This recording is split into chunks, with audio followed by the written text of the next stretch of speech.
the drive. Tatum the finish.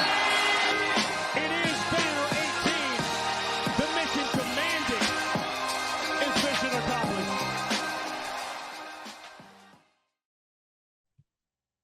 What's up, everyone? This is Noa Dalzell with a late night episode of You Got Boston. I'll keep this one brief, but I just wanted to share some takeaways and observations from the final preseason game of the season. Celtics fall to the Toronto Raptors 119-118. This was a weird one. It was a 46-point first quarter for the Raptors. Really kind of wild shooting display. It feels like they literally were making everything. Grady Dick, Scotty Barnes really kind of showing out here. Celtics kind of reversed course. So went from being down by 19 at the end of the first quarter to actually being up by 1 at halftime. So it was a pretty remarkable turn of events. Third quarter kind of back on the Raptors' favor. And then the fourth quarter was kind of wild because they put in, the main Celtics guys to close things out. So I think there's a lot to talk about on this team, about this preseason. I think overall it's been really good vibes. Just being around this team, being at practice, around training camp, at games, feels like everybody's really pleased with the effort and intensity. But I'll just share a couple of quick observations from today. I will just say before I dive into things, really appreciate all the support and engagement so far. Please subscribe wherever you listen to your podcast. You can subscribe to You Got Boston on Spotify, Apple Podcast, on YouTube, whatever it is. And as always open to feedback. Feel free to message me if you have things that you would like to see, things you want me to talk about. I'm happy to do quick episodes on various topics as we have this kind of week free here until the season actually begins. I'll be in Minneapolis over the next few days covering the WNBA Finals, and I'll be doing a live from the WNBA Finals show on Thursday. So some of you who maybe were with me last year, I was going live from the NBA Finals. I'm going to do one episode just to kind of discuss the WNBA Finals and where things are at. So with all that, just wanted to jump into the Celtics-Raptors game. I'm not going to talk a whole lot about game flow or kind of what went wrong here because I don't know that it particularly matters, but I wanted to just shout out 3 players that really impressed me just tonight and also just across the board. And I'll share a little bit about each of those guys and kind of why I'm excited about their performance. I'll start at the top. Jason Tatum. His stat line is not remarkable. He was 9 of 22 from the field, 5 of 14 from 3. 5 of 14 from 3, solid, but 7 rebounds, 6 assists, 3 steals, 1 turnover in 34 minutes. But in a game that they lost, he was a plus 13. But the stats don't really matter. I rattle them off just so you guys all have them as context. But the reality is that Jason Tatum just seems comfortable. And it's not a surprise. It's not particularly new. We kind of knew that Jason Tatum was a great player before this. He was the guy that led the team in assists, points, and rebounds during the playoff run, during the finals. But I think there was a lot of concern about him because of the Olympics, and it was such a limited stint. And I said that a number of times, but there's always going to be this question of like, okay, he looks a little bit rough right now. He looks a little bit unsure of himself. Can we expect that to pass? And I always thought that, it was more of a context thing, that clearly the Olympic environment was he just wasn't finding himself on the floor. I think through a couple preseason games here, we can close the door on this conversation of his shot being broken and him not knowing, who he is or looking unconfident. It was really just situational. And I think that for people that watched him in all last year in Boston, all of his career, there was no reason to be worried about him going into this year. But I think that preseason was a good showing for him. And I liked him as a playmaker versus the Raptors. I thought that there were some moments there early in the second quarter when they kind of erased the 19-point deficit and went on a 19-0 run. He was everywhere. He was facilitating. He was scoring. He had a couple of dunks that kind of woke them up, a couple of threes. So it was a good Tatum performance. He always, I think he always has room to become more efficient. And certainly like the 9 for 22 nights, you want those to be 12 for 22 nights. And that would certainly help him as an individual when it comes to things like MVP races or individual accolades. But from my standpoint, like it's a couple of shots. It doesn't really capture like how he affects the court. And I think that he just did good things. And again, I'm not going to get carried away here. This is against the preseason Raptors, but I felt good about his performance so far. So I'll name him one of our standouts here. Another standout is Payton Pritchard, who went 5 of 10 from 3. I think he started 5 of 7, so he got a little cold there towards the end. But Payton Pritchard, just throughout this preseason, has shown that he is a guy that when you give him the ball and when he's running the show, he can make good things happen. And, I know that this is not everybody's favorite take, but I truly believe that Payton Pritchard is going to eventually be a starting point guard in this league, a player that is, really highly impactful. I think what we're seeing right now is him just coming into his own and kind of beginning to impact the team in the way that I believe down the road he'll be able to do so even more. And I shouted this out on the last show, but you really should check out Payton Pritchard's post-game interview after Sunday night's win against the Raptors at TD Garden. I thought that it was really moving, just kind of the way that he talks about his approach and getting better while also recognizing that, he might be working on individual skills, but then on the floor, he's going to play within himself, within the role that the Celtics need. So overall, Pritchard was a bright spot in preseason.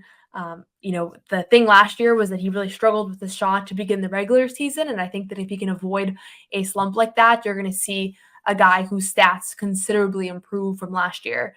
Drew Holiday got the night off, so Pritchard played 29 minutes. I think you're going to see some games where whether it's Drew or Derek or whoever else play, get a night off or play more limited minutes. Like Payton Pritchard has shown that he is ready to go and that he wants to impact winning and he wants to kind of take on as much as the team is willing to give him. So he's my second guy that I think has just stood out through preseason and again stood out against the Raptors. I'm actually going to give 4 shout outs or 2 more now that I'm thinking about it. Jordan Walsh is honestly, it's kind of hard to fathom the way that he's improved since we saw him at Summer League. And I'm the king of let's not draw too many conclusions off of small sample sizes, especially in Summer League. People were kind of being wild about Jordan Walsh. People were calling him crazy things and saying that he was a bust and that he was the worst basketball player they'd ever seen and a lot of other nastier things. And I understood why people were frustrated because he wasn't showing us a whole lot. But at the same time, Jordan Walsh is still a 20-year-old that is still new to being a professional basketball player. Whatever he did from July to October, everybody needs to do that thing. Whoever he worked with, I think it's, I'm being facetious. I think he just worked hard on his game and tried to slow down and to kind of work with his coaching staff and the player development team. But everybody has praised the way that Jordan Walsh has looked throughout preseason here. I think Al Horford was talking about it after the game. Joe Mazzulla talked about it. He said, he's carving out a role. I'm so proud of him. I'm proud of the work that he's put in. You don't need to turn to player testimonies. You can see it with your own eyes. He had a game-tying drive with 49 seconds to go that was just so measured. At Summer League, every single take was out of control. It was multiple people were in position to block every shot that he attempted. 3-point shots that seemed out of sync. Nothing looked like it was coming naturally. And now you're seeing a guy who feels like he's really picking and choosing his spots. He's kind of slowly attacking the rim. He's changing pace, really simple stuff that he just didn't have a few months ago. And it just goes to show you how a guy who looks really rough in one moment just has the ability to look a whole lot better just a few months later with a different shift in mentality, a different environment, and hard work. So he was a huge surprise for me. I honestly didn't think we were going to see anything out of him this year. I felt like this was going to be another developmental year for him. I wasn't hopping off the Jordan Walsh bandwagon, but I figured, if you look like that in Summer League, you probably need another year of G League experience. I still think he's going to spend most of the year in Maine, but I also recognize that he's going to probably get some opportunities in Boston. And I think he jumped ahead of guys like Baylor Shireman and Jaden Springer, who I would have thought a couple weeks ago were ahead of him in the potential rotation of perimeter players. And his stat line wasn't anything crazy today. He was 2 for 6 from the field. In 24 minutes, he scored 7 points, grabbed 3 rebounds, 1 assist, 1 steal.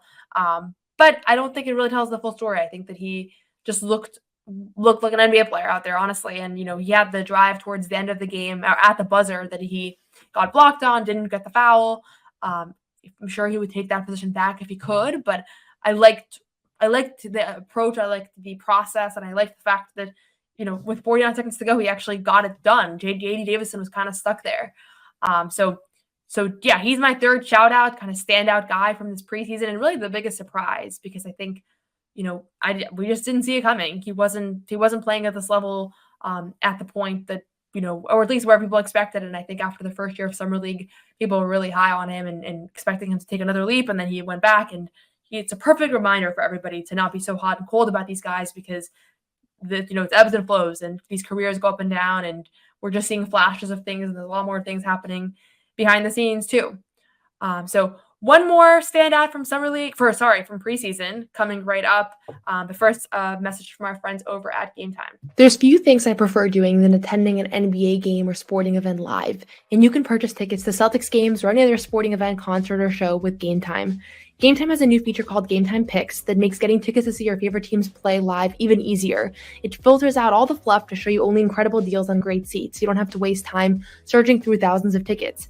With Game Time, you can actually see the view of the court or stage from the seat that you choose to purchase, and you can buy tickets with just one click.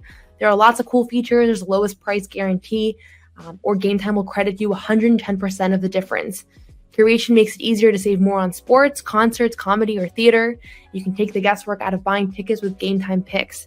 Download the Game Time app, create an account, and use code CLNS for $20 off your first purchase. Terms apply. Again, create an account and redeem code CLNS for $20 off. Download Game Time today. What time is it? Game Time. So one more shout out from this preseason game, and it's going to go to JD Davison, who is somebody that I think people maybe gave up on a couple years back, late round pick, young guy on his third year in Maine, really kind of unusual situation. But JD Davison checks in with 5 minutes to go. He has not played all game. Not only has he not played, he's sitting on the bench, right? So just try to imagine, as a professional athlete, I really can't fathom how difficult it is to sit on the bench the entire game and to check in, and basically you're running the show now. And in those 5 minutes, Davison scored 12 points. He was a +7. He went 3 of 3 from the field, 2 3-pointers. He had an and 1 3-pointer that was a 4-point play that was remarkable, and then another 3-pointer to take the lead. Made a critical mistake. He fouled with, 9 seconds to go. And that kind of lost them the game, because Toronto was ice from the free throw line, went 4 for 4 down the stretch there. It was with 11 seconds to go, and DJ Carton, he hit four free throws in the last 30 seconds. So he made a tough mistake there on the replay. It was very obvious that JD Davison fouled. But man, you have to be impressed that he is coming in and he's able to kind of take over, and he was able to create his own shot and play confidently and run the offense. And 12 points in 5 minutes, it's impressive. And it's funny, I tweeted right before that stretch, I'm manifesting this JD Davison comeback. And it almost happened. He almost completely did it. And then obviously the foul is what got them towards the end there. But this is a guy that in Maine became one of the best players in the G League. He is an all-around player. He's a great passer, great facilitator. He's a floor general. He manages the game very effectively. And I was up in Maine a lot last year. Blaine Miller sung his praises, who's now in Charlotte, but he sung his praises consistently and really said, he's a great player and he's smart, and I wanted to teach everybody else what he knows, because there's a lot that he knows, and he's kind of blossoming into being more of a leader too. And so there's a reason that the Celtics have signed JD Davison to 3 consecutive two-way deals. You just move on if you didn't think this was a guy that was going to make it in the NBA, or if you didn't think this was a guy worth keeping around this organization. There is something to him, and he's undersized, and so the knock has always been can he shoot? I think that he has showed, that he can find a rhythm. I don't know, we need a bigger sample size here to see what his 3-point shot can look like, and I'll be curious for what his numbers look like in Maine when he's really going to be one of the primary options. But I loved what I saw out of him today, and I loved the fact that he was able to kind of take over and run the offense down the stretch. And on a team with Jordan Walsh and Amias Cato, who are both fully guaranteed contract guys, he's the guy. He's the guy that's going to make the plays and take the shots, and he's the point guard. He's going to run the floor, and I don't know that he can crack a rotation here in Boston. Some extreme things are going to need to happen for him to see the floor here this year, and they're bad things injury-wise, and not even going to put them out there because I already got called out on manifesting the injuries, and that's not at all my intention. But I just think right now, looking at this group, you're missing out on real opportunity in the rotation. And so JD Davison, I don't think you can see a pathway for him here this year, but I'm going to put my money on him being an NBA player and a decent rotation player down the road because I don't know. I watched him a lot in Maine. I think that he was all-star level G League player, and he got the accolades and the recognition. And then to come in and do what he did versus the Raptors here, like I know nobody cares. It's a meaningless preseason game. It's a fourth quarter with a bunch of guys that are not going to be on NBA floors this year. But it's still basketball, and he took over when he needed to, and made a lot of good things happen. And I wish he had been able to get it done so we could kind of fully appreciate the performance because it's going to get a little lost now because ultimately they did still lose. But really good things out of him. He'll be my fourth observation of kind of a standout guy and somebody that I'll be rooting for. I've had enjoyed getting to know and talking to over the past year. And Maine starts next month. Like he'll be one of the guys that I'm watching to see can he take that extra leap from a shooting efficiency standpoint. Because if he can shoot threes, I think he's gonna make it in this league. I really do. PrizePicks is the best way to get real money sports action. With over 10 million members and billions of dollars in awarded winnings, PrizePicks has made daily fantasy sports accessible to all. You can just pick more or less on at least 2 players for a shot to win up to 100 times your cash. Run your game all season long on PrizePicks. You can now win 100 times your money on PrizePicks with as little as 4 correct picks. PrizePicks is the best way to get action on sports in over 30 states, including California, Florida, Georgia, and Texas. PrizePicks is the only real money daily fantasy platform with an injury insurance policy, so your lineups stay in play. So even if one of your players gets injured, if your player leaves in the first half and doesn't return, PrizePicks keeps your lineup live.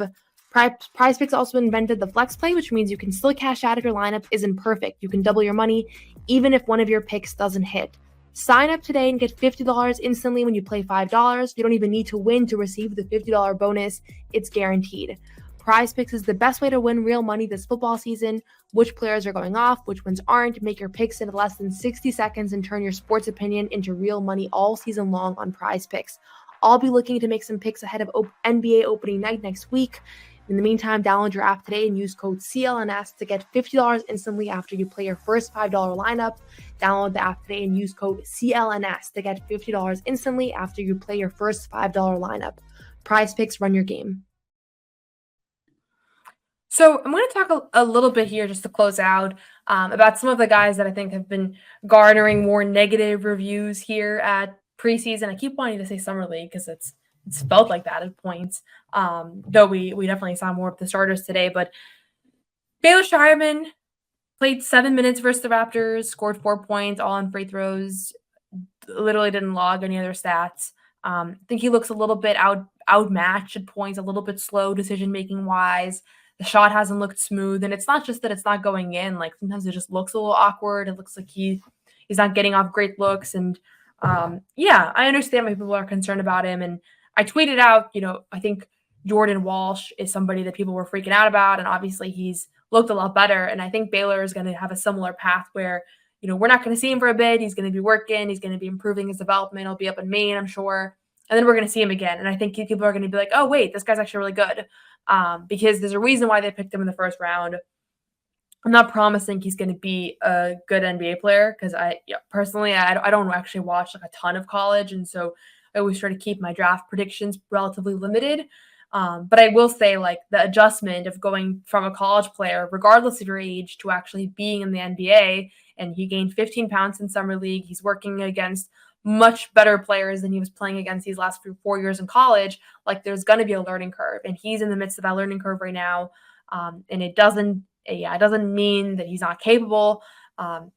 He's played such limited minutes in these preseason games, and I thought in summer league he looked pretty solid across the board. So, we have barely seen Anton Watson. He's somebody that DJ McClay said in summer league was an NBA level defender. That doesn't mean that he's not going to make it as an NBA player. Just, right now, like there's limited opportunities to go around. And I'm not exactly sure what Joe Mazzulla's considerations are, why certain guys are playing more than others. Certainly, you see a guy like Springer, who was the other guy I was going to mention. He has not played as much in this preseason as expected. I would have thought that he would be starting over Jordan Walsh and Lonnie Walker, and it was clear that he was kind of behind both of those guys. So I think Springer and Shireman are the two guys that leave summer league, like maybe with their stock a little bit down. Not to put everything in those terms because it's not quite as simple as that, but I think like Celtics fandom perception has decreased a little bit around both of those guys. And it's the reality of, playing limited minutes and not particularly excelling in those minutes. And Lonnie Walker had a lot of flashy moves and some really exciting buckets. And so that makes people think like, hey, I want this guy on my team. And, even Drew Peterson had a big night on Sunday. And so neither of them have had that breakout moment. It's hard to rank these guys up against one another because they each bring different things to the table. But I will say, entering preseason, I would have had Jaden Springer kind of at the top of the list, vying for those perimeter minutes. And when I say perimeter minutes, I mean behind Tatum, Brown, Pritchard, and Hauser, and Derek White and Drew Holiday. So we're talking about behind those 6 guys, anybody outside of the bigs, really. And I think right now Jordan Walsh is probably at the top of the list, excluding like the bigs. Like I think Tillman would be ahead of him still. So, we'll see. I'm really looking forward to covering Maine this year. I think there's going to be a lot of intriguing guys over there. But there's a good chance that Jordan actually spends more time in Boston than I expected. That's kind of what we're seeing out of the rotation. And it's what we're hearing really from Joe and Al and others that have been really excited about his performance. So I'm going to keep this one short. I know we did a Garden Report longer pod, so you can check that out on CLNS. I did that with, John Zanis, Robbie Manning, and Jimmy Toscano, and we did a whole hour and 20 or so minutes kind of deep diving into the preseason. But just wanted to jump on here and share some of my thoughts on preseason. And overall, I'll just say, really impressed by this team's conduct during training camp and preseason. And this is my first full training camp covering a team. Last year, I was kind of beginning to cover the team, so I wasn't actually going in person every day. And now I'm doing this full time. So, I think what you're seeing is a team that's super focused, super driven, and you're really only hearing positive things. And I know Al Horford's a guy that is willing to call things out when they're not great. So that's going to be it for today. I'm heading to Minneapolis. As I said, I'll have a show on Thursday that'll be live WNBA focused episodes. So for those of you that are plugged into the WNBA finals or want to get plugged in, tune in. I'll answer all your questions on Thursday. And in the meantime, subscribe. If you're listening to this on Spotify or Apple, leave a review, leave a rating. If you're listening to this on YouTube, comment, share, whatever. It's been super fun to get this off the ground. I look forward to doing more regular content.